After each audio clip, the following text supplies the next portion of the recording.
Welcome to Tsunami.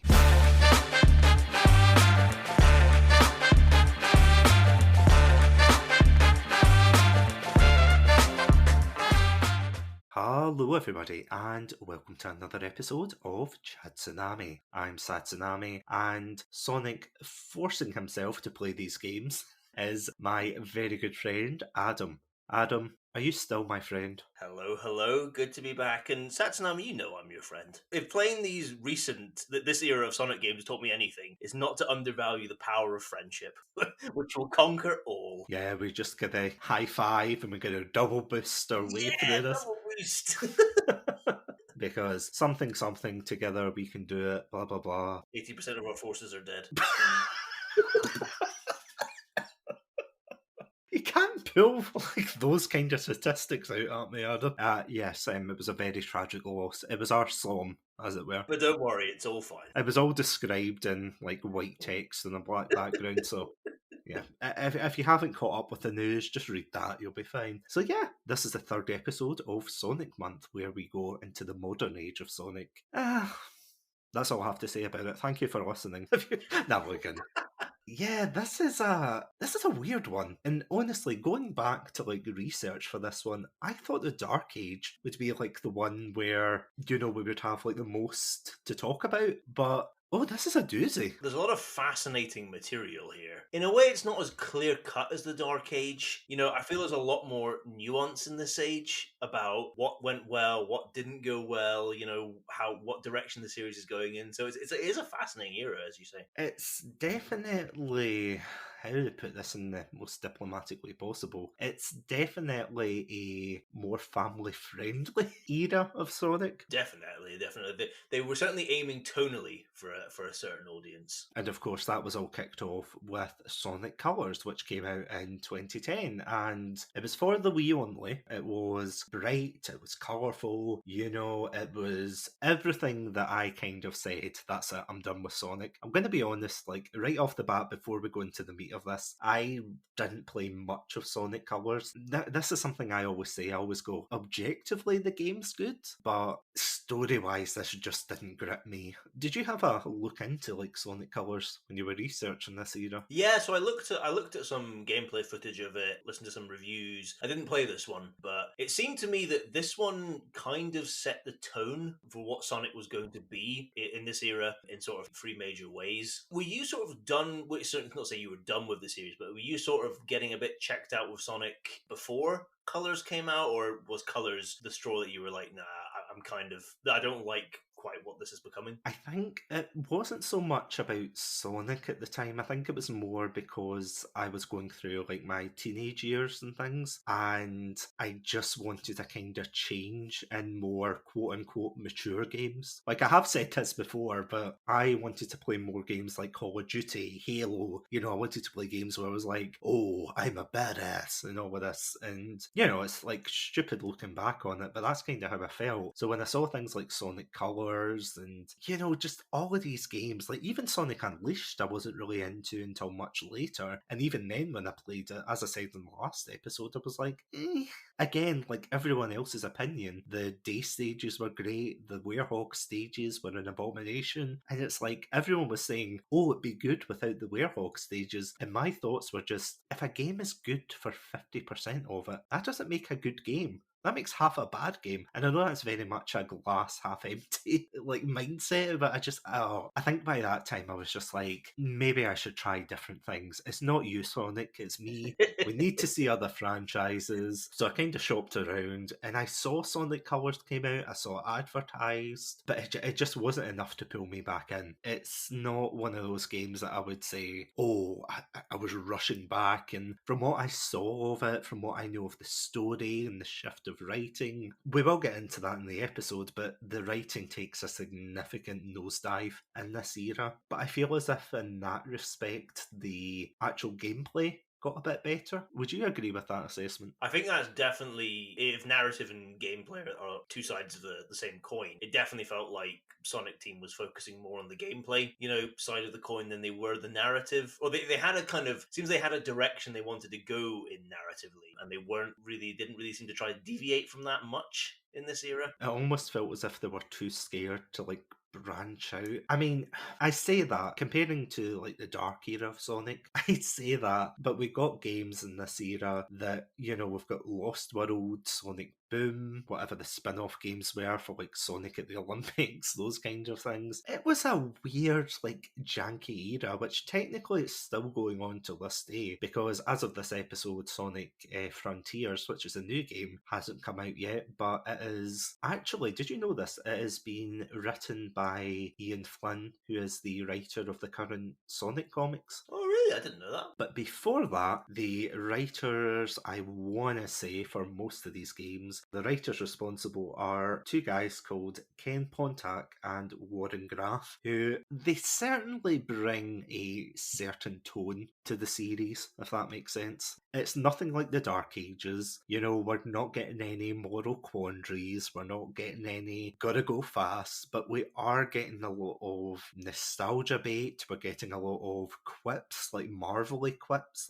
Would you say compared to what we talked about in the last two episodes, how would you say this compares? Certainly, it seemed to me they really tried to lean into the humor. Just from some of the games that I played in this era, and also from some of the material and gameplay I saw from the other games I didn't play, it really felt like they wanted a real comedic slant to these games, and a very very particular kind of comedic slant. It's, it does feel like it's very much aimed at a younger audience, just judging from, maybe it's because comedy obviously is very subjective, so maybe it was just stuff that didn't really appeal to me, but some of the stuff I listened to, I was like, oh, I feel like I might like this if I was a child. I mean, as I said before, there's no grittiness, there's no guns, there's no, and again, I'm not saying this is a slant, there should be more guns or more edginess to this series, but you know what, I've kind of beaten around the bush quite a bit, or around the Green Hills bush, as it were, because trust me, we're going to be talking about Green Hills a hell of a lot in this episode. But will we just jump into it? Let's get going. Without any further ado, hold on to your hats, prepare for the mania, and we will be right back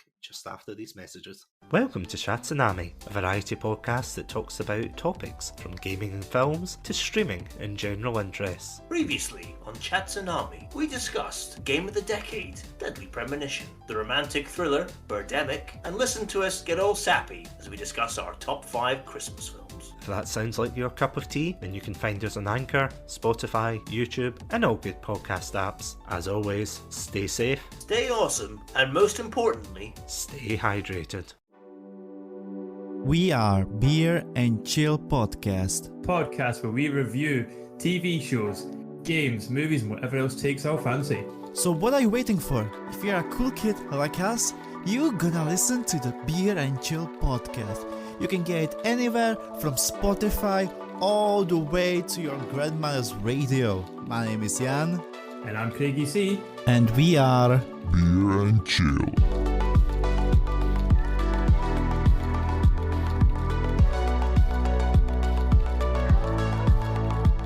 So the year was 2010, and Sonic, it's safe to say, was going through a bit of a rough patch. We had several years of what were considered as critical failures. We had Shadow the Hedgehog in 2005, we had Sonic 06, the less said about that the better. In 2007 and 9, we had the Storybook series for the Wii, which weren't received very well. We had Sonic Unleashed, we had the Rider series, which were kind of, lukewarm. It was safe to say that things weren't looking great for the series, but even out of that dark age, we had a kind of glimmer of hope. That, of course, being the daytime stages in Sonic Unleashed. So what I think personally, because obviously I don't work for Sega, I've got no affiliation with Sega, but, I'm sure they're lovely people, but what I think is that Sega probably saw how receptive people were to the boost formula, and to this day, they never let it go. How do you feel about that, Adam? I can see why they've clung on, they have a kind of death grip on it almost, because it certainly felt, especially from the dark age, there was so much that people were were kind of railing against. You know, both fans of the series and both people outside were sort of, you know, mocking these games and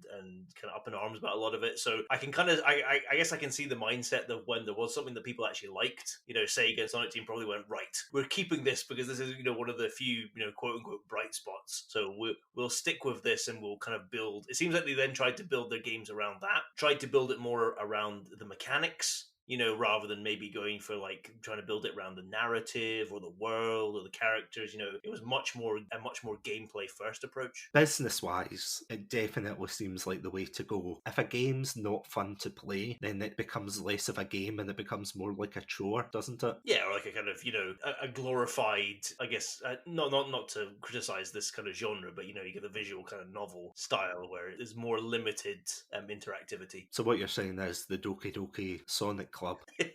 No, I know exactly what you mean. It's like throughout the Dark Age and even in the Adventure era, they had a heavy emphasis on narrative and plot-driven elements. And then 2010 hit, and of course we got Sonic Colors, which features Sonic in this very colourful amusement park in space, and he has to rescue these aliens called Wisps. Try saying that 3 times. He has like all of these, you know, superpowers. He can like turn into a rocket, he can drill underground, he can do this or that. As I said, I didn't play much of it, and I was tempted to buy I think it was it last year or this year? I think it was this year. There was like Maybe the end remake. of last year. Maybe it was the start of this year. Actually, I can't remember now. Yeah, it was recently anyway, as of recording this, but there was the remake of it, and I was tempted to go out, buy it, and play it, but I felt as if, you know, that wouldn't be true to the spirit of the original, because there's like a lot of bugs with Sonic Ultimate compared to Sonic Colors, the regular version for the Wii and Knuckles. But yeah, that joke's never going away. Just put a tally next to your notebooks. Just live with it. Pretty much live and learn. That's what I'm saying. Yeah, it just seemed totally different compared to what we got before. You know, in the Dark Age, we got all these kind of gritty and what we're gonna do? We're gonna become better people. We're gonna fight for, you know, justice in an unjust world. It's like, nah, we're gonna mess around in an amusement park, and it's like I can see what they were going for. It's the safe option to try and boost Sonic, no pun intended, but boost Sonic back into the limelight with a fun, very, very safe game. Definitely. This, in a way, this is probably a bit too hyperbolic, but Sonic Colors feels almost a kind of like the anti-Dark Age. In a way, like kind of more polar opposite to games like Shadow and 06, even Unleashed to an extent in narrative terms, in that it seems with Colors, from what I've seen, there was like kind of 3 things they were trying to go for. Number one, as we've said, they were trying to go for a really comedic slant, you know, to the writing and to the characters and to the story in general. Secondly, they looked like they were really trying to kind of simplify the gameplay. In the kind of Dark Age games, there'd been an attempt to have a lot of variety, you know, whether it was heroes with the kind of party aspect to the gameplay. Obviously, not to include the adventure games in the Dark Age, but the adventure games has had, you know, different characters with kind of different styles of play. 06 also had the 3 different characters, and then Shadow kind of mixed things up a bit as well. So it felt, and then obviously there was the Werehog as well from Unleashed. So looks like they were trying. It felt like they were trying to get much more back to a kind of simple gameplay by just focusing on kind of classic Sonic speed rather than, and a bit of platforming rather than any kind of other elements to it. And then finally as well, it looked like they were kind of determined to really cut down on the Sonic universe, in that, as far as I understand, this game basically just has Sonic and Tails in it. Eggman obviously as well, but maybe you can tell me if I'm wrong here, but it doesn't seem that they really brought any other characters from the extended universe into this game. So it almost felt like they were desperately trying to limit the scope of it and just get it right back to just being purely focused on Sonic. You would be 100% right, because in the same year, Sonic 4 came out, which was supposed to be a return to form, and this seems to be an age of Sonic where they had a heavy emphasis on nostalgia, maybe to its detriment, and I will get into that, but they brought out Sonic 4, and that was actually one of the marketing strategies when they were saying who's going to be in the next Sonic game, talking about Sonic 4, and they had like a huge list of people, like Mr. Needlemouse, which I know, funny joke, they had Mr. Needlemouse, they had, you know, Amy, Vector, Charmy, even, you know, Shadow, and then they crossed like the names off one by one up until the release of the game, and it's like, oh no, it's just a game with Sonic. Look, this is what you want, right? And it just seems like a complete 180 because, as you said, they built up like this lore, this kind of universe and things, and then like towards the 2010s, they completely abandoned all of them because, as far as I remember, bar some things in Sonic Forces and maybe by extension Sonic Mania, I don't think there was many side characters actually getting the limelight in these games. Yeah, I mean, I think Tails is really the only one who appears maybe consistently, but even then, it wasn't really as a playable character. Tails was just kind of there in the more classic sidekick role. No, absolutely, because it's the same for Colours, Generations, Lost World as well, Boom, but we'll get to Boom, don't you worry. And even the Sonic Forces, although in Sonic Forces there is an ensemble, it doesn't feel as if they're really doing anything. You don't get to play as any of them as the... No, you don't at all. Apart from Shadow, I suppose, but a little bit, but... Yeah, like kind of briefly for like 5 minutes, but that's about it. It just seems weird, you know? It seems weird to have this kind of universe and not like expand on it, you know? It felt like a kind of reaction against that Dark Age, you know, where they tried to bring more of the expanded universe in and give more meaningful roles to a lot of the characters, and this kind of felt like Sonic Team and Sega's response to, you know, criticisms of that from some people. It was just to like completely strip it back and just get it right back down to basically Sonic again. Because I think that was the criticisms of the time. They were saying there were far too many characters getting introduced, there were far too many gimmicks and elements, so I think that was kind of a two-prong approach for this era. You know, for Sonic Colors, they just had the boost formula with the wisps and everything, and for Sonic 4, that dealt with kind of a lot of the 2D stuff, which I will get into, don't you worry. Sonic 4 wasn't received well, I have to say, so thank God Sonic Colors came out at the same time, because I don't think the series would have survived if they just had Sonic 4 come out, because they had Sonic 4 and they had episodes planned. So it was like they had Sonic 4, then later on they had like Sonic 4 Episode 2, which featured Tails, and then there was a third one planned, but they never got around to it. Long story short, they just never done it. But of course, 1 year later from that, because I think this is when people started to get back into Sonic, and of course that's when we got Generations, but I'm going to be honest, I really do not like, and maybe this is just I'm old and I'm not the target demographic, but I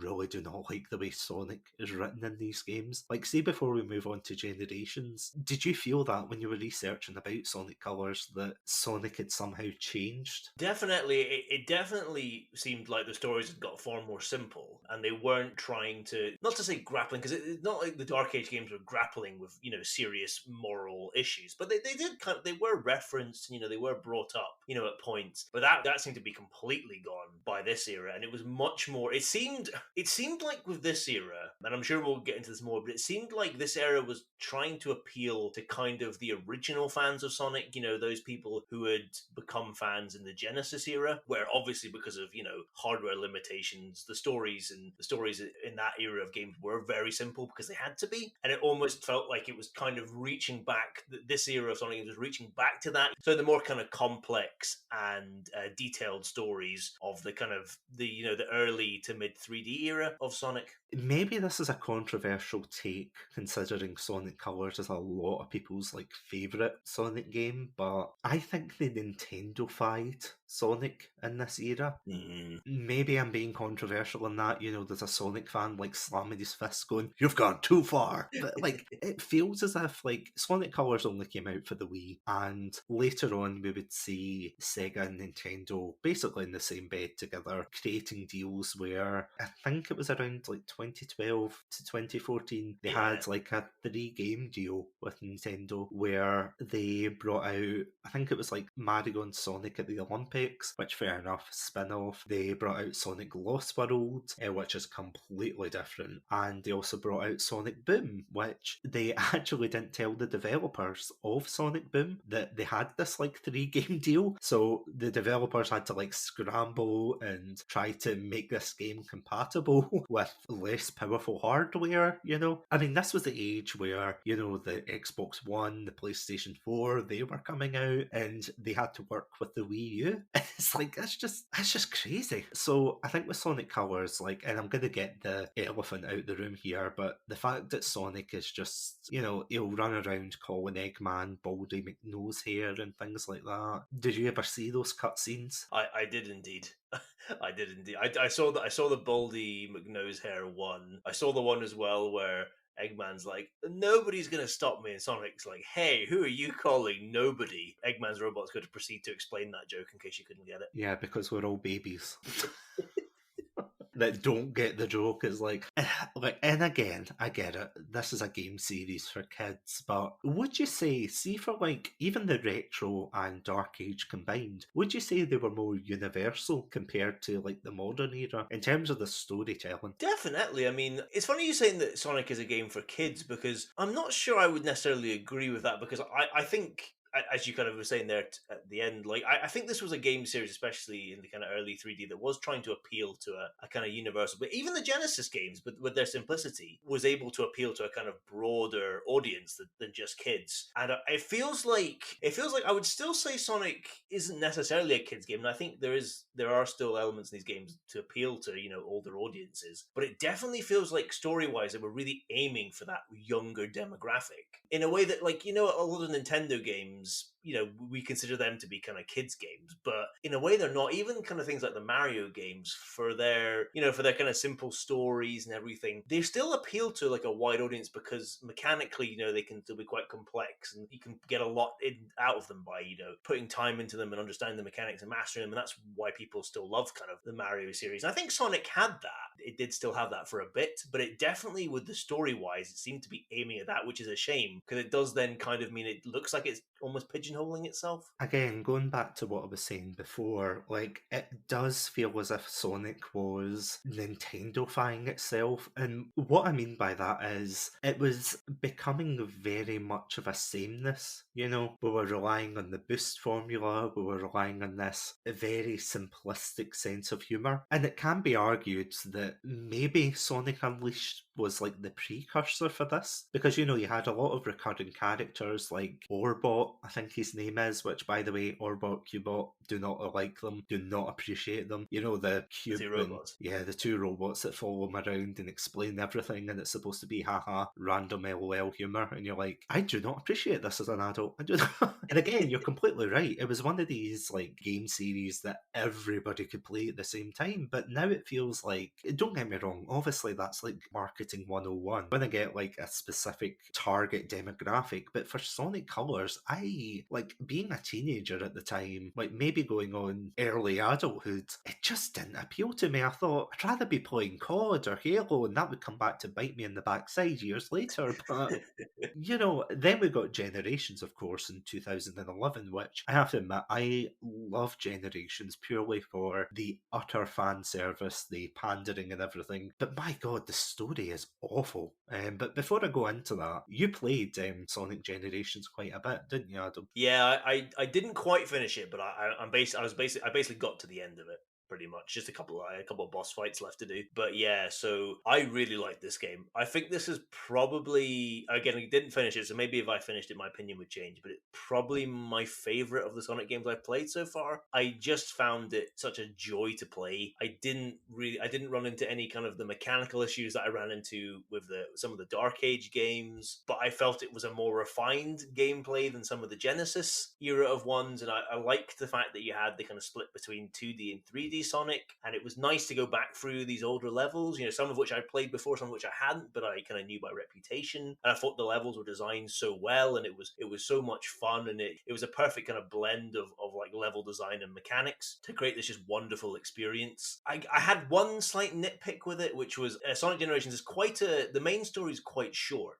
There's not that much there, which I'm kind of okay with. I don't really mind, but they did add a lot of kind of optional challenges and everything, which I'm also fine with. But what I didn't like is that you kind of, as much as they're optional challenges, you kind of get forced to do some of them at points to kind of progress the story, which I don't like that in games where you get forced into doing the optional content, because I'm like, it should be optional. It's there for people who want more, but people who maybe just want to play the story shouldn't be forced to engage with it. But that's just a kind of that's a relatively minor nitpick, in fairness. I see what you're saying about the story, and I don't really know where I fall with the kind of Sonic stories, both in the Dark Age and in this era. I kind of like the Generation story. I kind of like the simplicity of it. I kind of like that it was this sort of fan servicey nostalgia one, which was this for the 20th anniversary, am I right in saying? Yeah, it would have been the 20th anniversary. 91, wasn't it? Yes, it would have been the 20th. So, it felt fitting for that, and I liked it. I can see why perhaps, you didn't, or other people might not have liked it, but I really enjoyed the game overall, and I had so much fun playing it. I have to admit, I was in the same boat of, I loved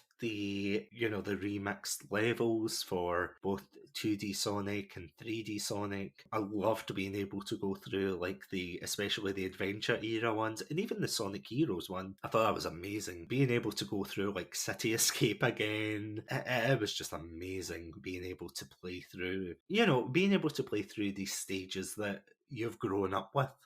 Whether it's Green Hill Zone, whether it's, as I said, City Escape. I think where it started to lose me is when it started going through Sonic Colors to Sonic Unleashed and things like that. I was kind of like, yeah, this isn't my jam. Because, I was bobbing my head when it was Speed Highway, where, you're racing through Sonic and you're listening to the up and down and all around song. You're like, oh, this is great, this is great. But then when I got to the Sonic Colors stage, I could not finish that fast enough. I was just like, I have zero attachment to this part of the franchise, and I just wanted the game over at that point. Yeah, the story doesn't get any better. This is the kind of conflict I have, because on the one hand, this is a celebration of Sonic. See, level design wise and gameplay wise, it does a fantastic job, and even to this day, you still get modders and things like that creating content for this game. You've got the realistic hedgehog mod, which is literally not even a cartoon, a real life hedgehog running in the place of Sonic. You've got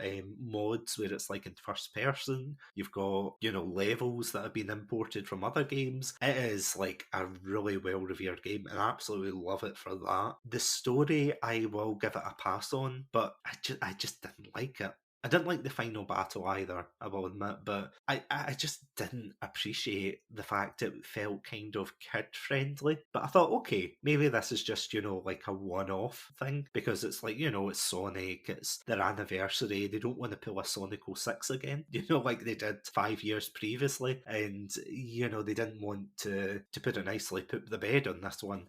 Sonic Generations, everybody loved it, and then all of a sudden we got the quote-unquote Dark Age once again with Sonic Lost World and Sonic Boom. Do you have any final comments before I start ranting about these games? I think just a final comment about Generations. I thought it was really nice that Generations was actually a celebration of all of the major games up to that point. And I like the fact that they did, I can understand that not having as much attachment to, things like Unleashed and Colors. But I did appreciate that they did reference those games. They did actually incorporate them into, the celebration in a way that, because especially now with the fact that, as I was saying in the last episode, Sega have delisted, things like 06 and Heroes. So you can't play them on modern hardware, which is a shame. It was nice to see at that point that they were still embracing them, because there are people who do like these games, people who obviously grew up, maybe their first Sonic games were 06 and Colors and things like that. So it's nice that they were also brought in. It doesn't feel like now where it kind of feels like if you like that era, you're kind of not part of, you're kind of on the fringe. Sega almost kind of are holding you at arm's length. You can stand outside the party, but you're not allowed in. So it was nice, at that point at least they were bringing everybody in and just celebrating all the games. It's like that scene out of Mean Girls where it's like, you can't sit with us. God, the Sonic, oh my God, the Sonic cafeteria. I'm just imagining now. Oh my God. 406 walking in. Just getting pelted with rotten tomatoes, just like, you can't sit with us, get out of here. Sonic and Knuckles tripping them up and everything. Exactly. They would be the jocks of that school, wouldn't they? Oh. The Genesis ones definitely would be the jocks. Yeah, with the leather jackets and everything, be like, hey, or not leather, Letterman even, but you know what I mean. that's something I do appreciate as well. The fact that Generations was a celebration of the franchise for once. It wasn't trying to be ashamed of certain aspects. Like, it still had Unleashed, it still had the Adventure series, it still had Heroes, it had even '06, which I was really surprised at. Yeah. But they still put it in, and I think that is a nice touch, They didn't just say, oh, it never happened, let's ignore it. They still put it in, and you know what? Like, a thumbs up. I didn't like the ending, I have to say. Like, I felt the ending was, again, very kid-friendly, and basically, it's something that kind of reoccurs. And I think it's actually the last game we get to see Sonic as Super Sonic in the narrative. Oh, wow. Really? Yep, because technically in Sonic Forces you can unlock Super Sonic, but spoilers, for anyone keeping count. But as far as I know, he doesn't appear in Lost World as Super Sonic. He doesn't appear as Super Sonic in Colors. He doesn't appear as Super Sonic in Boom. And Mania, obviously, you have to collect the 7 Chaos Emeralds, so he doesn't really appear. I mean, technically, I wouldn't say I'd gotten that far into Mania, so maybe there's like extra content, but say for the most part for these like 3D games, they seem to really be distancing themselves from Super Sonic, and I don't quite know why. Yeah, because Super Sonic is something that's been around since at least Sonic 2, am I right in saying? Yeah. Because I at first I was like, well, maybe it's like a 3D, maybe it's like one of these, Dark Age 3D concepts. But I was like, no, it's earlier than that. So it does seem weird that bit seems to have kind of been stowed away and not being used. Because as cheesy as it was, because technically I think they had Super Sonic in 2, and for 3 I think they had Super Sonic again, but then they had to up the stakes when they put the and Knuckles segment in. So they created a thing called Hypersonic, which was just like a white Sonic with, the spiked up quills and like the flashing, like multicoloured lights and things. It'd be like a PR nightmare nowadays, but back then it was a different time, Adam, Nobody cared about nobody cared about those warnings, But yeah, you're right. Throughout the Dark Age, that seemed to be like the highlight. Whether you were playing Sonic Adventure all the way up until Sonic Unleashed, you always built up to that super form. Even with the storybook series, they did it as well. For Secret Rings, you had Dark Spine Sonic. For Black Knight, you had, I don't even know what you call that form. It's like Sonic in golden armour and things. So that was like his version of the super form. And I know we haven't really talked about those kind of games much, but for what they were really creative. Mechanically, again, they weren't as great, but once it got to like Sonic Colors, they really distanced themselves from that. And I know technically there's parallels between Super Sonic and the Super Saiyan form in Dragon Ball Z. I think that's partially where that kind of came from. Oh, yeah. Going back to what I was saying about like the fact that they seem to be Nintendo-fying the series, it just seemed to come to a head with like Sonic Lost World, where they completely changed up the mechanics. You know how in a Sonic game you push forward? What do you think happens, Adam? I'm led to believe that you'll go straight ahead and speed up. Yeah, you'll speed up. Yeah. In Sonic Lost World, you actually have to press a separate button to go fast, to actually run. Well, there's innovation for you. Yep. And this is the thing, though, because I've been harping on throughout the last couple of episodes saying, oh, Sonic was so, innovative, and they ended up having all these, like, amazing new games with, like, different mechanics. And this is exactly what they've done with Lost World. So you might be thinking, Satsu, you hypocrite, why don't you like this game? I don't like the story. I think the story is the most bare-bones, cookie-cutter garbage that I think I've ever seen in my life. You get a group of Power Rangers knockoffs who are called the Deadly Six, and they are basically all stereotypes. You've got the red demonic leader, you've got Kung Fu Master. I kid you not, by the way, you might be thinking, no, he's stereotyping. Look up the Deadly Six. You've got one that's literally just a girl that paints her nails. You've got one who's like the crazy rebel. You've got the emo one, and you've got the fat one, which, I kid you not, Eggman promises him a sandwich if he, like, defeats Sonic, and I'm just like, remember in Sonic Adventure 2 when a giant space lizard tried to crash, like, a space colony into the Earth? Remember in Shadow the Hedgehog when they had to fight aliens? These creatures, they're called the Zeti, by the way, in case anyone's saying, well, actually, they're the Zetis. Like, I know they're the Zeti, and quite frankly, I am sick of Sega trying to shove them into everything. Even in the comics, comics, by the way. I read kind of the latest batch of the comics, the Metal Virus Saga, which, by the way, absolutely way better than it should be for a comic series, by the way. I was just like, my god, this is how you should write a Sonic game, which makes me think that Ian Flynn is going to be fantastic for the next game. But like, I remember reading that, and even they're introduced into the story, and you're like, no, I don't want to see the Zeti. I don't care about Zavok. I don't care.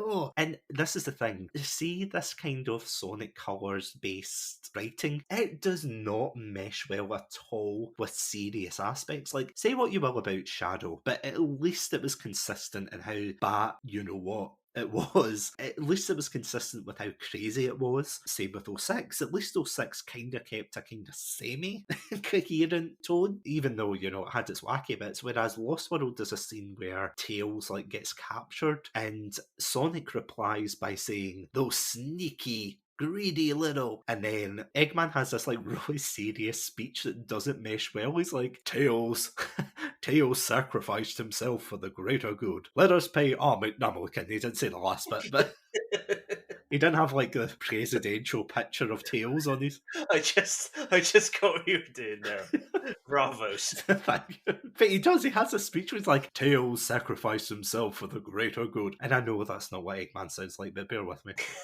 Do you know what I miss? Like, see, playing Sonic Lost World. Okay, I'm going to admit, I had a little bit of fun with some of it, but nah, this game is not for me. Again, if you enjoy Sonic Lost World, fair enough. Completely your choice and everything. I just didn't like it. I honestly just thought, I don't like the lock-on mechanics. I don't like the fact that I slapped against the wall. There was actually max speed sections at one point. Obviously not as egregious as 06, but there was definitely a pseudo-max speed section in there, and I was like, what the hell is this game? How did this get a free pass and some of the others didn't? Anyway, that's neither here nor there, but I just didn't like it. And you've got those serious moments mixed in with cartoony, I thought you were dead. Nope. And you're like, okay. And then, of course, it came to a head in 2014 when, as we said, Sonic Boom came out. I'm going to be honest, I haven't played Sonic Boom. I did a lot of extensive research before, and I know that there's, you know, the TV series Sonic Boom. Have you watched any of it? No, I've just seen little clips of it. Yeah, it seems a lot more like a self-aware sitcom. Yeah. It doesn't seem like it's... I mean, it's a show for kids and everything. Well, not for kids, but, you know, it's just like a regular cartoon. And for what it is, from what I remember watching, most of it's all right. It's nothing special, you know, it's nothing like, oh, look, can't wait for Sonic Boom. Same with Sonic X, but I think that's an episode for another day, Adam.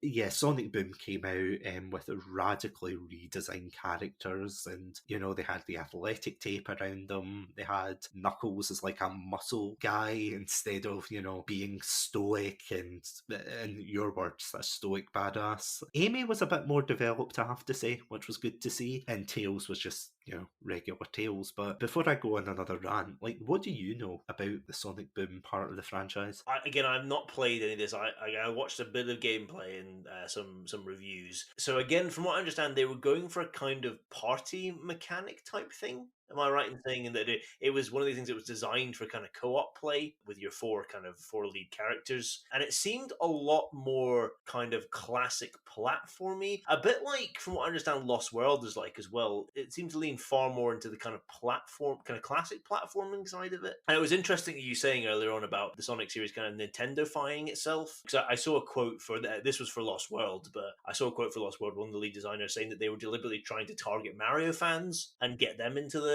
franchise. So almost Lost World almost feels like a game that's more for newcomers than perhaps for kind of established fans. I don't know if that was the same with, if they had the same kind of philosophy with Boom, but it seemed more kind of akin to other sort of platformers. I was thinking things like, you know, Jak and Daxter or like Ratchet and Clank. It seems more that kind of platform combat type gameplay rather than the kind of classic, more speed-based gameplay that Sonic is associated with. So it did look quite strange, and it didn't look like something that I wanted to play, I have to be honest. Yeah, it's definitely a lot more slow the moat we got for the other ones afterwards.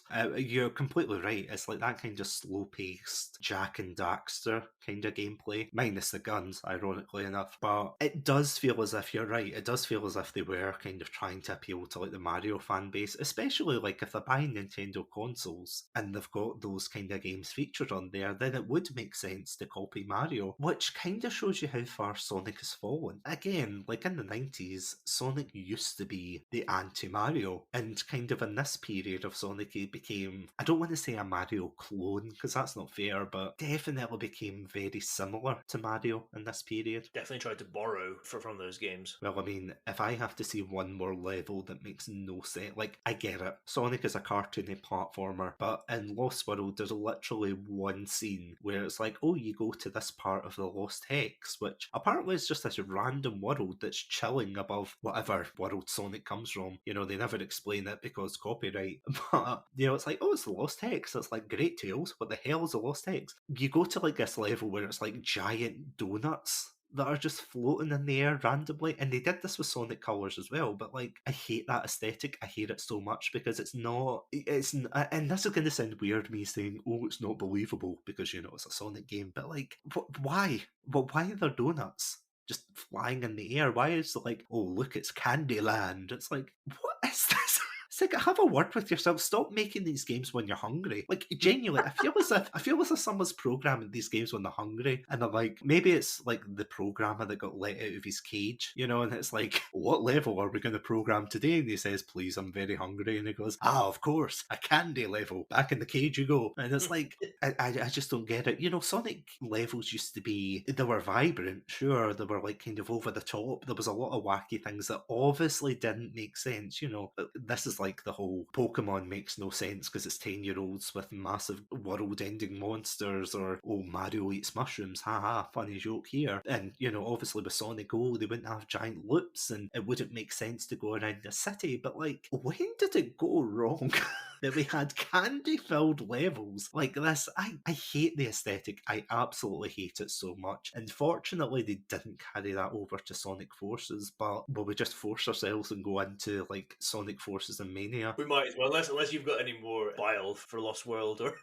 Well, Lost World turns out has a mechanic where if you jump, then it locks on to enemies, and then you can kind of continuously. So you can't do a normal homing attack like you used to. Oh god. The only issue with this is apparently there's another homing attack you can do where you do a kick. So if you jump and press, I think, Y instead of X. I didn't know that, so every time I was coming across like these badniks that I tried to like slam into them, but I got stuck on their backs and I just blew up and kept dying, and I'm like, how am I supposed to, you know, get by them? So I thought, okay, I'll spin dash through them, and wouldn't you know, the spin dash doesn't work. And I'm like, how the hell are you supposed to do that? You know, if you can't even spin dash through certain enemies, then like, what's the point of having the spin dash? I don't like this game, I'm going to be honest. Like, people who enjoy this game, you do you. Perfectly fine to enjoy this for the gameplay and things, but if you're going to sit here and tell me that this story is any better than any of the other previous games, have a word with yourself.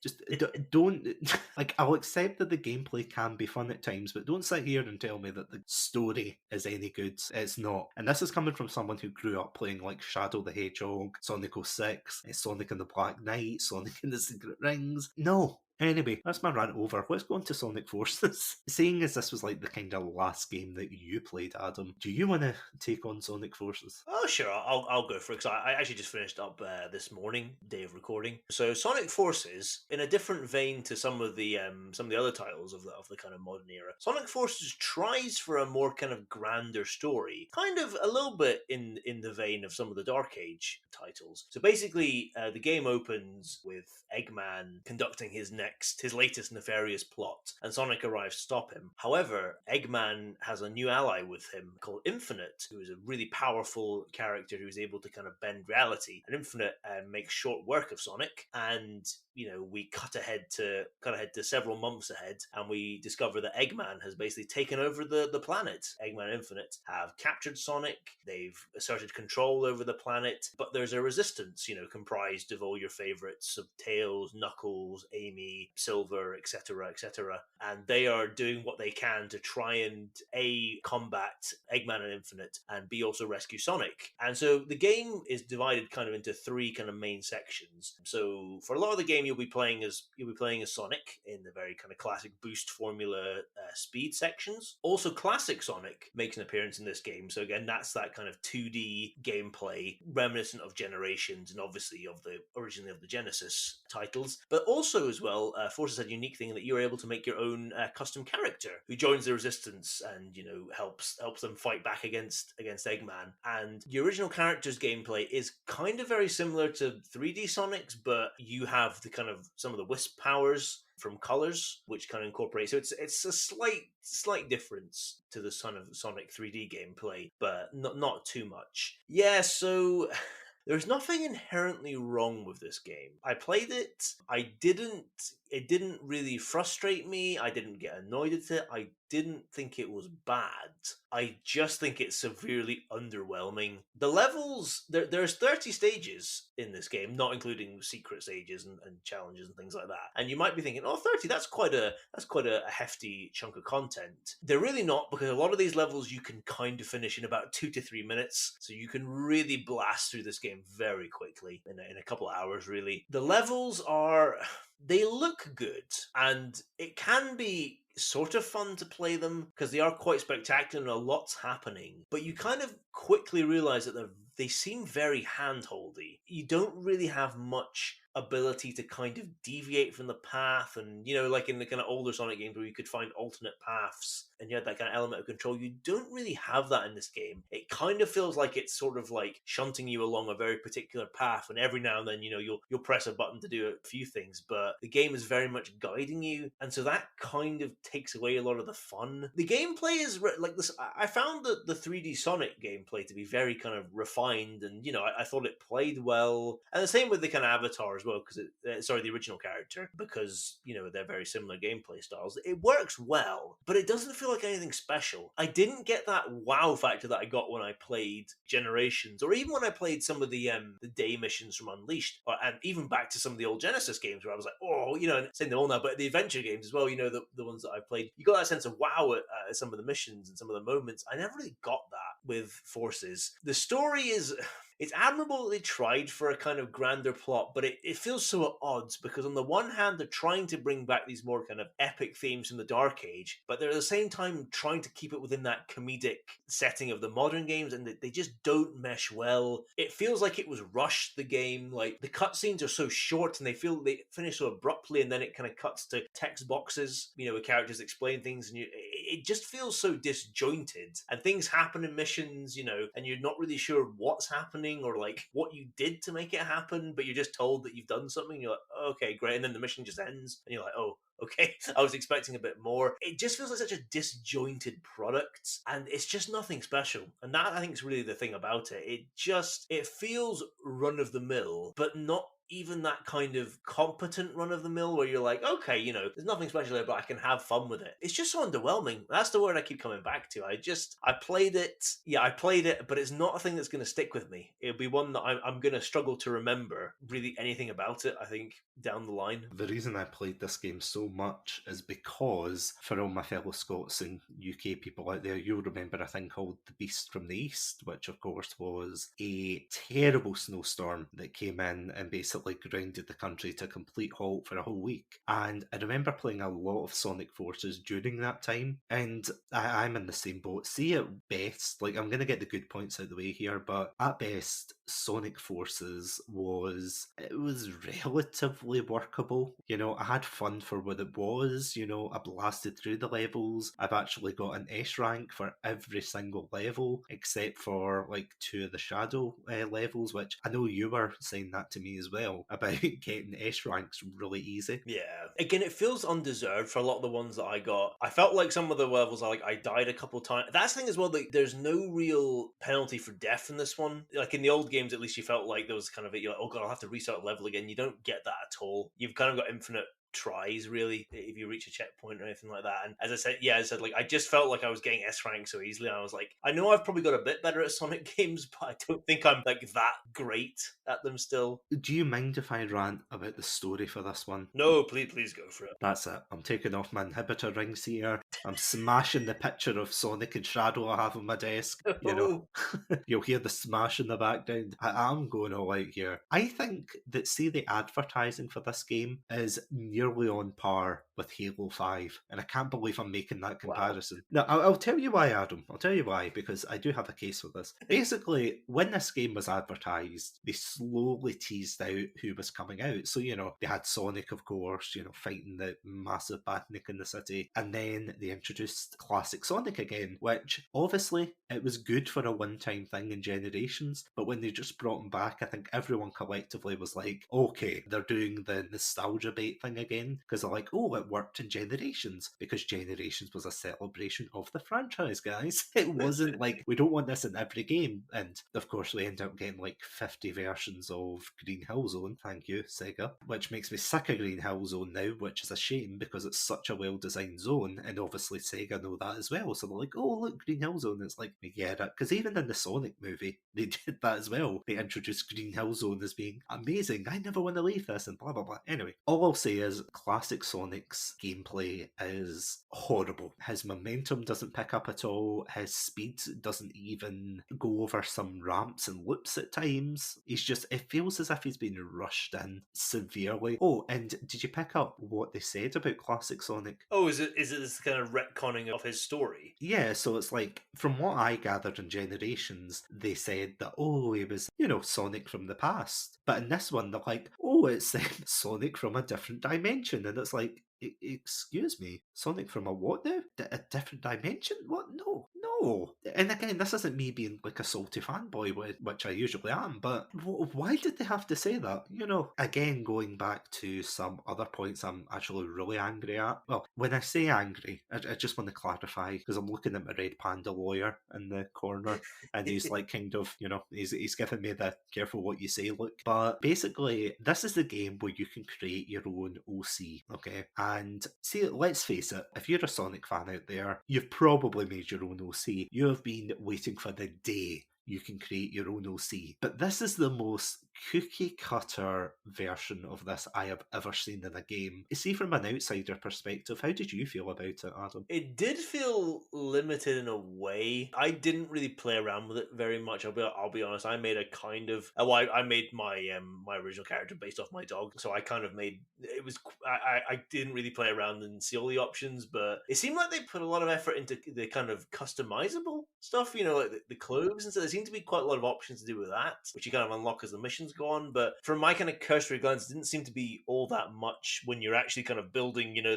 your base character before you add all that kind of accoutrements to them. I will agree with that. The accessories seem to have had a lot more effort put into them than like the core characters themselves, because they all look the same. There's a final battle at the end where they literally copy and paste the same custom characters everywhere, and it's like, well, who's supposed to be the clones? Is it supposed to be the ones from Infinite, or is it supposed to be us? You know, are we getting like a Inception / Blade Runner kind of scenario going on here? Now that's too much credit for them. It's just one thing I'm really angry at, and again, Sonic game, you know, there's a limit to angry. It's like not angry, but just annoyed, is the fact that also they nostalgia baited so hard for this game. We had Chaos, we had Zavok, I know, I've ranted about him. We had Shadow as an enemy. We had Metal Sonic as well. These characters in the narrative didn't amount to much at all. Chaos was like, it was taken down off screen, or rather in a cutscene. Zavok is taken down in a boss battle, so is Metal Sonic. Shadow is like roundhouse kicked at one point. Not the real Shadow, the clone Shadow. And it was clear they were nostalgia baiting old fans here, and they amounted to nothing. Do you know how bad it is? Someone actually went in and modded the game so you could get like a boss fight with Chaos. It actually does look a lot better than what we had in the finished game.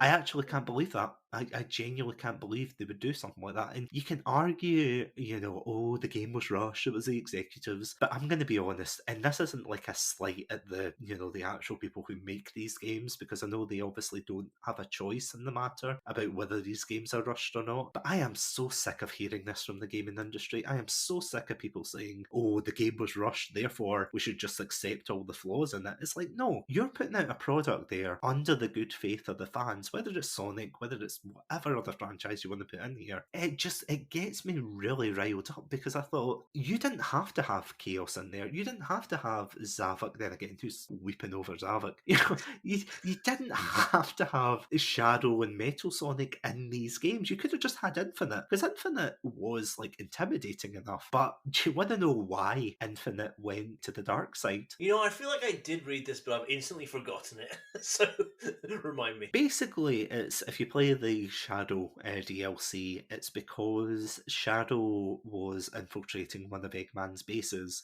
and Infinite tries to stop him under his normal form, and Shadow basically beats the shit out of him and then says, "You're weak," and then goes away. And he has like a DeviantArt hissy fit. Like, imagine like a Sonic OC roleplay here where he's like, "Weak, I'm not weak, I'm not weak," and he goes on. Yep, this is our antagonist. He took a hissy fit and they decided to plug a magical jewel into his chest. Great, thank you. We could have had the complex characters from the Adventure series. I would even take Black Doom at this point. That's how bad it is. Wow. I would take bloody... Steady on here, come on. Yeah. You don't mean that. No. Oh, I mean that, Adam. Do you know what I miss? For legal reasons, this is a joke. I'm interceding on your behalf. Yes. My client would like to plead the fifth. Yeah. Even the Red Panda in the corner was like, "Shh, what are you doing?" Like cutting across his neck, like, "What are you doing?" Do you know what I miss? I miss Eggman being a credible villain. And I don't know how you feel about this, but and again, I know I sound like so, oh, he's an adventure fan and everything. But in the adventure games, I'd say that was like peak Eggman. The more and more the games went on, the more diluted he became. Because he wasn't overly complex in the Genesis games, but he didn't have to be, because he was just like a kind of end goal. It was like the gaming landscape of the time. It was, you had to have a villain to beat up. Mario had Bowser, Sonic had Dr. Eggman. But the more and more it went from Eggman threatening to blow up a city, shattering planets, threatening to shoot a hedgehog in the head. Yes, I remember that scene out of Sonic Adventure 2. He held up a gun to Amy's head. Do people just forget that kind of like these kind of scenes in the franchise? And then it gets to, Sonic Forces where he's supposed to be this threat and he's got Tweedledee and Tweedledipshit following him around in roboticized form. And they're like, "Oh, sir, I think that we should torture Sonic." It's like, "Back away, you fools." This is the thing as well, because people might think, "Oh, well, it's hard to write a story like this that's kid-friendly." Then tell me this. What was Sonic Sat AM? Because that whole show was focused around a small group of freedom fighters trying to fight the evil Dr. Robotnik. So you're telling me in the 90s they got it right then, but somehow in 2017 they couldn't get it right? No. I'm just... It's getting a little bit vexing, because as I said, like, I'll still play Sonic Forces, on and off if I want to just have like a very, very quick level, because believe me, these levels are very quick. But I'll always play Sonic's levels because I can't be bothered with the avatar, and I do not like 2D Sonic. I just think he's insufferable to play as. And yet somehow they just... I don't know. I don't know whether it's just they're trying to, again, Nintendo-fy Sonic. They're trying to turn him into something he's not. Again, like, as you said, there's a complete clash of tones in this game. We've got Sonic as a tortured soul, but he's not tortured. He's perfectly fine. We've got Knuckles saying, "None of this is..." What is it it says to Vector again? It's like, "None of this is good, Vector. That's why they call it war." You have Amy with the 80% of our forces are dead, or whatever. Pretty much, yeah. Oh no, they have to say destroyed, because for some reason, yeah, you can't say killed. Clearly kids won't be able to piece together destroyed and killed. There's a bit in one of the later levels where, during the kind of final climactic battle, where like apparently they've got a fleet of ships which you never see, like the Resistance do, which you never see them. There's one bit in one of Sonic's levels towards the end where you're running across, and like one of the ship's captains is like, "We'll try and buy you time, Sonic," and then like shortly afterwards he's like, "Oh, we're hit, abandoned ship and everything," and you're like, "What is happening on this?" Like, I'm imagining like scenes out of the Star Trek Into Darkness where people are getting like ripped out of like holes in the ship and into space and stuff. But of course, we just get the classic text box forces to explain what's happening. But I'm like, the game just feels all over the place, like tonally and its story. It's like Porky. It's just a big crash. It really is. Dog Porkins or whatever the captain was. I couldn't see. Do you know what would actually fit into this game? See, honestly, if you put in Star Fox. It's a good point, actually. That Star Fox would not look out of place in this game. You could easily slip that in. You know, it's on the Switch anyway. You might as well put DLC for it. That would be a great crossover, to be honest. I never even thought about that. Yeah. You're onto something there. Get onto Nintendo. Well, can I just say though, there's only one DLC for this, other than the cosmetics. But yeah, see, after that, they just never released any more. It's 2022, and all they released was Project Shadow, or whatever it's called. It's like the Shadow DLC, where it's 3 extra levels, and you can play Shadow in the main story. Maybe some cosmetics, like from other games. Like you've got Ai from Super Monkey Ball, you've got the Knight's costume and things like that. I mean, they're kind of cool for your avatar, but that was it. You even had the Sonic t-shirt, you know, it's like the picture of Sonic is really poorly drawn. You got that somehow, and yet we got no like DLC, we got nothing for it, because they were like kind of teasing for that. And I don't know if it's because Sonic Forces is, you know, it was like a poor reception, but Sega can't keep doing this. They can't keep saying, like, I was saying this to you earlier when we were talking about Sonic 06, and I was talking about a thing which I neglected to mention in the past episode called Project 06, which is like this complete reimagining of Sonic 06, like the levels at least. And as far as I know, it's like a one-man team where he's actually revised Sonic and Shadow stages. He's still looking at silvers. And it reminded me that Sonic 06 was supposed to come out for the PC, you know? And it's like, so because Sonic 06 didn't do well, they just didn't bother. You can't keep, like, whenever your game fails, you can't just say, right, we're not going to make more content for it, guys. It's like, stop being wimps and just commit to a game. What Fulfill you... your commitment, Sega. Yeah. And then, of course, you know what? I'll just briefly touch on Sonic Mania. Sonic Mania is good, okay? It's good. It's not my cup of tea, but it's like a good 2D game. Like, what were your thoughts on Sonic? Like, before I go off on another rant about how bad Forces is, what are your thoughts on Mania? Mania was really... I had a lot of fun with Mania. I didn't finish it. I think I got like 4 levels in. I got to the flying battery level. It's really good. It's a really well-designed game. It's a lot of fun. It has a good level of challenge to it, and it's a perfect homage to that 2D Genesis era of Sonic. And again, they are reusing a lot of stages. I think they've put their own kind of spin to them, but things like Flying Battery is there, and I think Green Hill Zone's the first one. Casino Nights. There's a lot of those kind of zones, but really, really good. A lot of fun. But I was going to ask you. I had a question I was going to ask you about both Sonic Mania and Sonic Forces together, because obviously they came out the same year, didn't they? Yeah. Here's a question for you. So, do you think the success, because Sonic Mania was very well received, do you think the success of Sonic Mania is a kind of bad omen for the Sonic series, especially with how Forces was received? Yes and no, because Sonic Forces, to the best of my knowledge, was developed by Sega themselves, but Sonic Mania was developed by a guy called Christian Whitehead. He's like responsible for a lot of the ports of the like older games onto like your mobile phone and things like that. And that worries me when the fans are doing a better job than the actual company who create these games.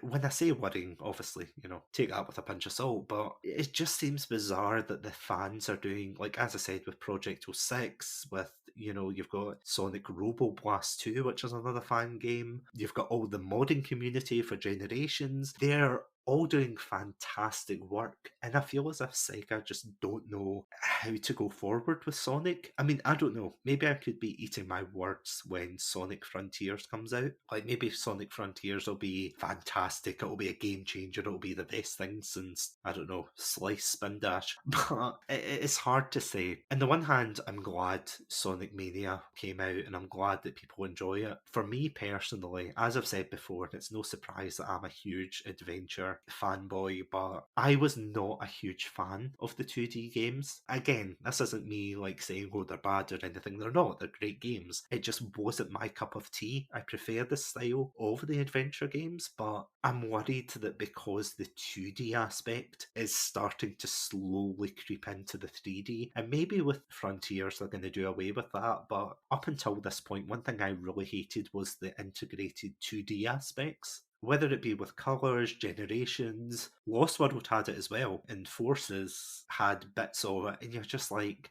we get it. Even with Generations, there were scenes where you were playing as 3D Sonic and you were forced to do 2D, and it's like, I don't want to play 2D Sonic. If I'm playing a 3D Sonic game, I want to play 3D Sonic. Why are you forcing me to play Green Hills for the 50th time? I'm hoping that they're just not going to latch on to the 2D aspect again, and they're going to be like, oh, but fans love 2D. It is too much of a good thing, and by Forces, it had completely outstayed its welcome. I mean, maybe this is nostalgia bias, but I'm quite curious to hear what you think. I would say I prefer the Dark Age over this age, personally. And that's controversial, I know, but there's just, other than Generations, sorry, let me point that out, Generations is the only kind of saving grace in this period, but I feel as if everything else is all over the place, from what gameplay style they're going to choose, to their design choices, to are they going to dip their toes in the serious aspect? Oh no, they're not, we're just going to put a text box up. Like, what are your thoughts, sorry? It's such a good question, it's such a difficult question. You're far more informed to speak about this than I am, because you've played more of the games from both eras. I've only played a smattering. I think if you were to ask me what era of games I would more like to play, I would probably pick the modern era, because I really loved Generations, and I actually really enjoyed Mania. And I know Mania is basically a direct homage to the Genesis era of games, but I really enjoyed those two. I didn't have any problems playing Forces. You know, it wasn't, I didn't get frustrated, didn't have any kind of mechanical problems. While I got frustrated with a lot of the mechanics of some of the Dark Age games.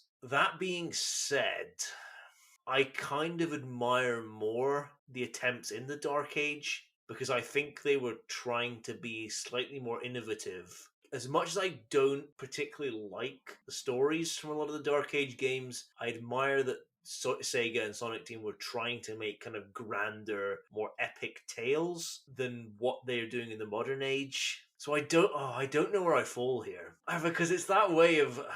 I guess because I'd more rather play the modern era games, I'm going to lean slightly into saying I prefer the modern age. But I don't really say that with any confidence.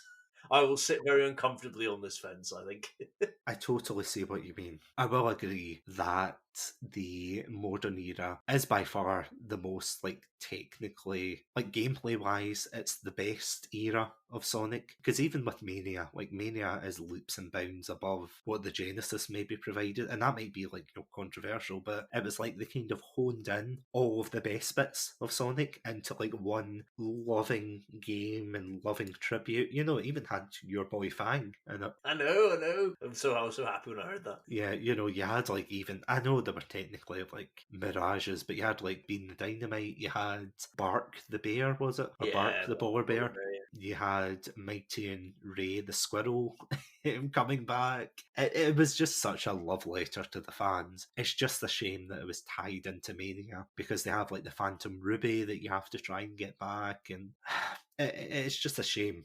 It really is, like, a shame that it had to be tied to Forces. Gameplay wise, I totally concede and think this is a lot more tight knit. They know kind of what they're doing with the gameplay, but story wise, I think they're just too worried. And don't get me wrong, again, maybe this will change with Frontiers, but I just feel as if they're too scared to do anything kind of daring again. Because, I mean, you could say technically they did that with Sonic Boom and Sonic Lost World, but that was more to pander to Nintendo fans. It wasn't really to pander to Sonic fans, if that makes sense. And with Forces they did try to make a serious story. And don't get me wrong, I'm not saying that they should have had Saving Private Ryan with, like, hedgehogs on the beaches of not in Normandy, you know, like, fighting Eggman robots. You've got an OC with a leg blown off going, I'm here I'm not saying that at all. I'm not saying we should devolve back into like Dark Age storytelling, but at least with the Dark Age storytelling, there was a lot more memorable moments. And maybe I'm wrong, because there'll be some people saying, oh, remember the candy level out of Sonic Colors, or oh, remember the candy level out of Lost World. And that might be their favourite moments, or Generations might be the first game. You know what? At the end of the day, I am not taking away anyone's enjoyment of these games. If you love the modern era, that is, perfectly fine, perfectly valid. For me, though, again, I'm going to sit on the fence with you, budge up. I think that, I think gameplay-wise, the modern era is the better, but I think storytelling has taken a significant dip. And I can't justify it. And again, there's that whole, we've got a whole episode in this actually, don't we? Where it's narrative versus gameplay. Where we discuss in that episode what's more important. Is gameplay more important? Like with Sonic, should Sonic be more objectively good but not have a good story? Or should it have a fantastic story but just terrible, terrible gameplay? These are the kind of things that they have to balance and get right. And maybe in the future, I mean, it's been 5 years, as far as I know, since the last mainstream Sonic game, and I think it's coming out this year for Frontiers, so I don't know. I'm kind of waiting with bated breath, but I don't quite know. We've been talking about Sonic the Hedgehog for pretty much the last 3 episodes, so is there any kind of closing comments that you want to make, both for this era and the era as a whole? I mean, it's been a lot of fun for me to delve into Sonic's history, from the very start to where it is now. Especially for, as I said before, being a series that I really knew I'd never played a game in. I knew very little about. I kind of knew the sort of what other people had said about it, and it's been fun to kind of go into the series and discover more about it and see all its how varied it actually is. And I think it's a fascinating series, both in terms of its games and in terms of reactions to them and how Sega have responded to that. It feels like one of the most interesting things now with Sonic is the conflict between those fans of the 2D games and the fans of the 3D games. And it kind of feels now that, and that's why I was asking a bit about kind of Mania's reception compared to Force's. It kind of feels like those two camps, again, this is just an outsider's perspective, so maybe I'm wrong in saying this, but it feels like those two camps are kind of getting separated more and more. And it feels like the people who want, who grew up with the 2D games really want that version of Sonic, both in terms of the kind of 2D gameplay, but also maybe more in terms of that kind of simple storytelling. And they really don't want to return to the more kind of grander epic tales of the Dark Age, while, other people who grew up playing the kind of early 3D games and even, the later ones into the kind of Dark Age of it want to see a return more to that kind of style of storytelling and maybe even more of the kind of varied gameplay. To me, it's just interesting to see the kind of divide in the fan base, and I'm interested to see where the series goes, and then how also Sega and Sonic Team kind of respond to that, and kind of how do they bridge this gulf? Can you make both sides happy now? Is there a game that can bring? I suppose Generations to an extent did that, as far as I know. But can you do it now? Can another game, marry these two camps together, or are they just too far apart? And what's this going to mean for Sonic? Is Sonic going to eventually just go in one of these directions? Is it just going to go backwards to an extent and just go, back to the kind of 2D format of things, or is it going to stick with the 3D elements? So I think it's a fascinating kind of debate and a fascinating issue, and I'm interested to see where it goes. And hopefully it gets a happy resolution. And, because in the day, you want fans to get something that they enjoy and, appeals to a lot. You're not going to please everybody, but you want something that pleases, a great majority. So fingers crossed Sega and Sonic Team can find a way to make a kind of all-encompassing Sonic game, but I guess we'll just have to see. Looking back on what we discussed in both the Retro Age and the Dark Age, I have always said that I appreciate Sonic for, trying new things, like whether it worked or not,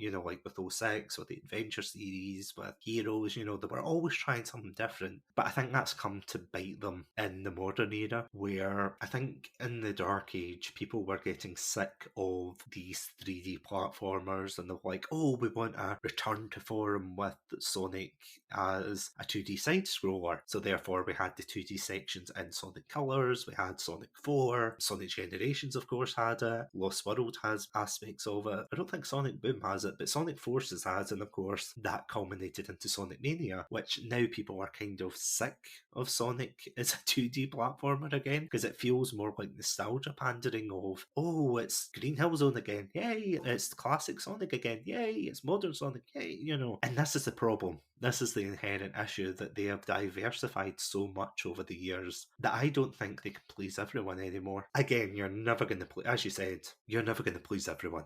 You are never going to please every single part of the fan base, but it's gotten to a stage now where it's like Sonic has become such like a giant franchise, you know? It almost seems as if there's like a thing for everyone at this stage, but at the same time, where do they go from here? Because it's like, do they go back to the serious storytelling? As I've said before, I've read some of the comics for I think it was the Metal Virus saga it's called, and absolutely fantastic. It's the IDW comics, I want to say, and that's like set, I think, after, like a while after Sonic Forces, where they're trying to like recover everything, and then Dr. Eggman releases a bioweapon essentially onto the world. It's absolutely fantastic, and it shows that Sonic can still be kind of relatively kid friendly, but at the same time have like a really serious story. But I feel as if nowadays, at least for the modern age, I feel as if they try to depend on stereotypes too much. You know, we don't get Sonic being cocky and kind of developing. You know, Sonic is just like this, I don't even know how to put it, he's just like this arrogant, oh, look at me, haha, Baldy McNose here, like the same three jokes. Like, you know, that annoying kid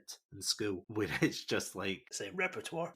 Exactly, it's like the same joke every so often. And then he's got like his friend who comes in, which obviously is Tails, going, yeah, Baldy McNose here, hee. And then of course you got Shadow, which I think is the worst offender, because apparently Sega have this like real thing for writing him as this like ultra edgelord, and it's like, it just doesn't work. It really doesn't work. But they obviously, because someone played Shadow the Hedgehog once, like even in the Sonic Boom cartoon, that's his whole character. He's like a too cool for school, get away from me, you know, kind of thing. You think, well, what's the point? What's the point of being invested in this series when clearly the writers aren't? Maybe I'm being too harsh on it. Like, am I being too harsh on it, do you think? I don't know. I mean, maybe you are to an extent, but I don't think it's just that thing. It's just very different to what Sonic was in the kind of 2000s. It's quite a different direction, and I don't think it's a direction that has as maybe much appeal to, from a narrative. So talking purely from the kind of narrative here, it doesn't maybe have as much appeal to a wider audience as the Dark Age games did.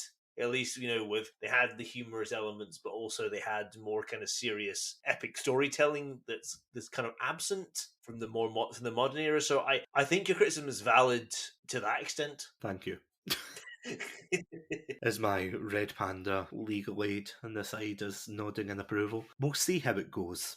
To be honest, we'll see how the modern era, well, as it kind of, you know, wraps up, and we'll get a new era coming in. We'll see how this age wraps up, and hopefully it will kind of usher in maybe something that has a bit more of a broad appeal. But again, as I said, Sonic is such a vast franchise. It's got different genres. You know, it's tried party games with Sonic Shuffle. We've got Sonic Free Riders and Sonic Transformed. You know, you've got your platformers. Well, obviously the whole game's a platformer, but you know, you've got like your shooter ones with Shadow. You've got the team-based ones with Heroes. It's just massive, this franchise. It's absolutely gigantic now. And whatever era you like, I'll just leave it at this, but whatever era you like of Sonic, and I don't mean this in a sarcastic way, but I genuinely mean this in all sincerity, like, good for you. Like, if you enjoy, like, even Sonic Boom, if Sonic Lost World was your first one and it was great, all power to you. Like, genuinely. If you love Sonic Generations, good taste. At the end of the day, like, you know, even if you love Shadow the Hedgehog or '06, don't let anybody, you know, come at you and say, oh, those games are terrible, because maybe objectively they've got some minor or major hiccups, but at the end of the day, if you enjoy them and you absolutely love them, don't let anyone take that away from you.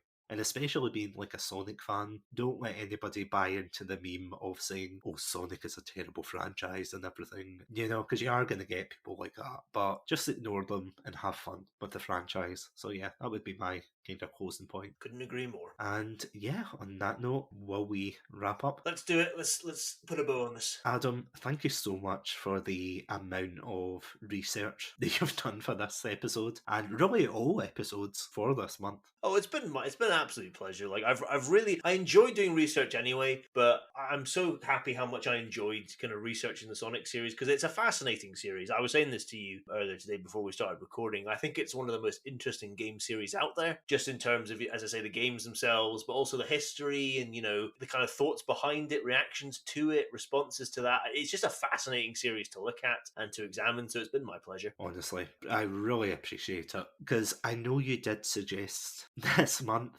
and I'm glad, that you got to experience like what I did growing up with Sonic and getting to see the games for yourself and forming your own opinions. I just want to say I did not influence Adam's opinions in any way.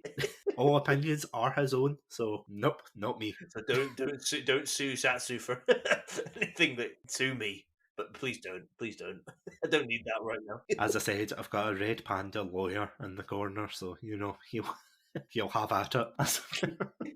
That really wraps up our broad retrospectives on the games, except for one era. But before we get into the adventure era and we start talking about the good, the bad, and the big about these games, we are going to be doing a very special episode next week, where we're going to be talking about the trivia of the Sonic the Hedgehog franchise. And Adam, are you ready for it? I am. I'm excited and nervous and every other emotion in between, but I'm really excited to get to know more about this about this lore. Well, as Adam spots up on the Sonic books. Yeah, thank you all so much for listening to this episode of Chats and Ami. And if you've got a favourite game in this franchise, whether it be from the retro age, the dark age, or even the modern age, please feel free to let us know, either on Twitter, Instagram, or whatever you want, really, because we would love to hear what you have to say. But until then, you can hear us and really our other opinions on video game series, films, anime, and the like. You can catch us on Anchor, Spotify, iTunes, and YouTube under the name Chats and Ami. Just look for the red panda and we will see you there. But until then, guys, stay safe, stay awesome, stay hydrated, and stay fast.